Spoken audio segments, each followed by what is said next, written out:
Hello YouTube, I am back with a quick video showing you guys how a really easy way to achieve this red color you see. So I'm going to start off with my virgin hair bundles. I have 2 bundles and a closure. I am making this into a wig, and this is a custom color requested by a client. So what we're going to do is take our 2 bundles of virgin hair. This is the deep wave texture that I also sell to my clients. We are going to take our deep wave bundles, and we have our 40 developer. Our 40 developer. So we're using no bleach for this red look. Once again, no bleach needed. So what we're going to do is saturate the 2 bundles with our 40 developer. You want to be fairly generous with it. So saturate that and comb it through. Make sure there's no tangles. Make sure every strand of hair has developer on it. Once it's saturated and combed through for the bundles, I leave my bundles wrapped.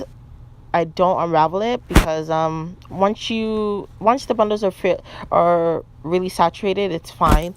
I feel like it's fine. I feel like it's easier to contain the hair as well when it's just wrapped up in the bundles.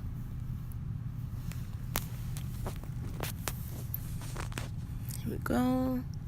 Now for the closure, the client requested that she wanted dark roots, so I did leave the roots in the natural color, but with the developer method, the developer tends to color an inch over where you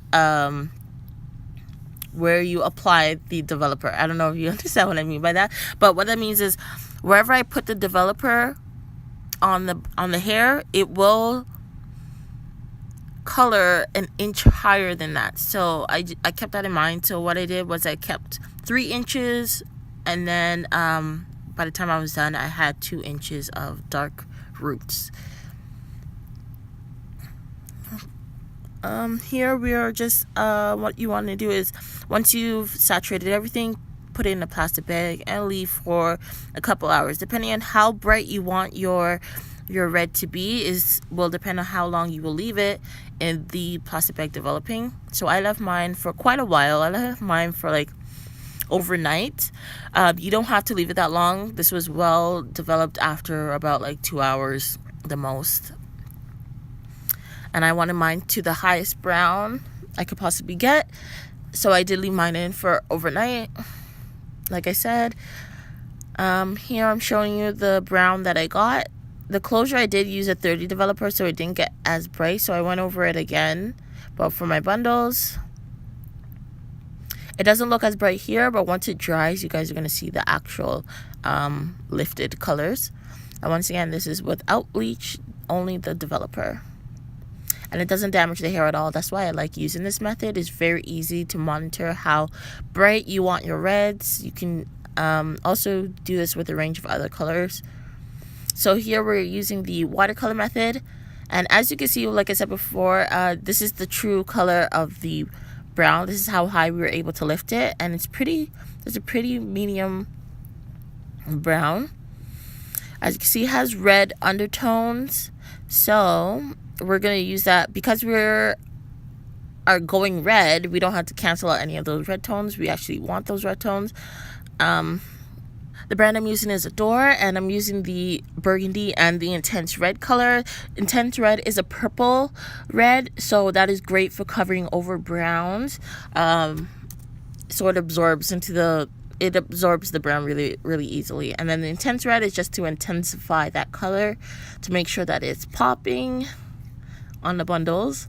So here I am. I used probably like half a bottle. I didn't even have to, because using less water, it's just more saturated, allows the color to be more saturated than diluted. So I wanted a more saturated color to waste less product. So yeah, I used less water. And plus I was only doing 2 bundles in a closure, so I didn't need that much. Here I am, making sure that I brush it out properly, make sure there's no tangles. I did color my closure first because I wanted to make sure that the color. I want to test the color on the closure, and then match the bundles to the closure.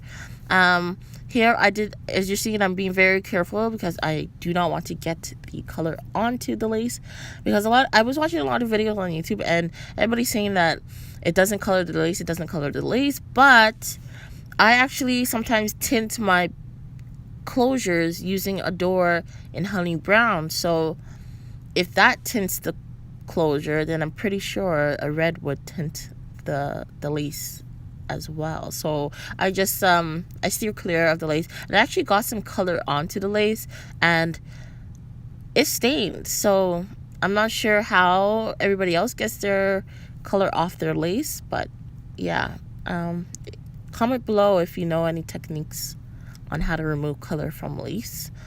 So we're just coloring in the bundles. You want to make sure the transition part from the black to the brown, that is a very important area to get, because that's a lot that's where a lot of the color doesn't reach. So you want to make sure you saturate that transition area very well. I'm just going in. I tested it. I dipped it in once for a couple seconds, and then I eventually left it in there for a minute and a half, which was a good amount of time to absorb all the color. It was a very rich color.